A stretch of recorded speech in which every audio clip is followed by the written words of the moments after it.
북한 김정은 위원장의 동생인 김여정 노동당 중앙위원회 제1부부장이 담화를 통해 이 한국 내 탈북민들의 대북전단 살포를 비난하면서 남북 군사합의 파기 가능성을 거론했습니다. 이에 대해 탈북민 출신 한국 국회의원 지성호 의원은 이 북한 주민의 알 권리는 보장돼야 한다며 탈북민에 대해 함부로 말하지 말라고 경고했습니다. 조상진 기자가 보도합니다.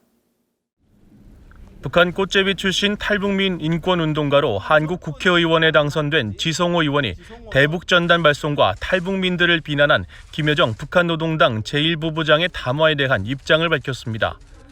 지 의원은 4일 기자간담회를 통해 북한 주민들은 세상 돌아가는 이야기를 제대로 알지 못하는 게 현실이라며 대북전단을 보내는 것은 잘못된 행위가 아니라고 말했습니다. 그러면서 북한 정권은 탈북민에 대해 함부로 말하지 말라고 경고했습니다. 대한민국 국회의원 지성호는 이야기합니다. 북한 정권 탈북민들에 대해서 함부로 말하지 마세요. 자기 국민들도 먹여 살리지 못한 국가가 언제부터 그 누구를 욕할 권리가 있다고 생각합니까?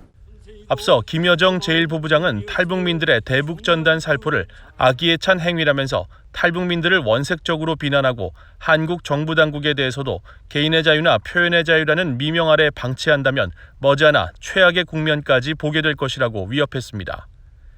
이어 한국 정부가 대북전단에 대한 조치를 취하지 않는다면 개성공단 완전 철거와 남북 공동연락사무소 폐쇄, 남북 군사합의까지 파기할 수 있다고 압박했습니다.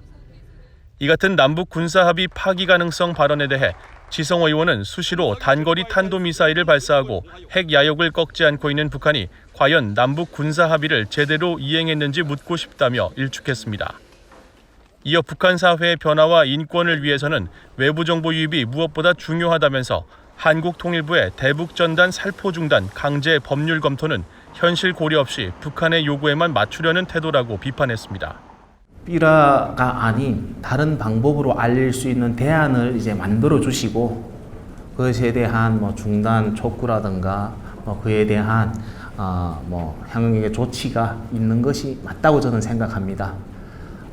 북한에만 초점을 맞춘 대북 정책에는 희망이 없습니다.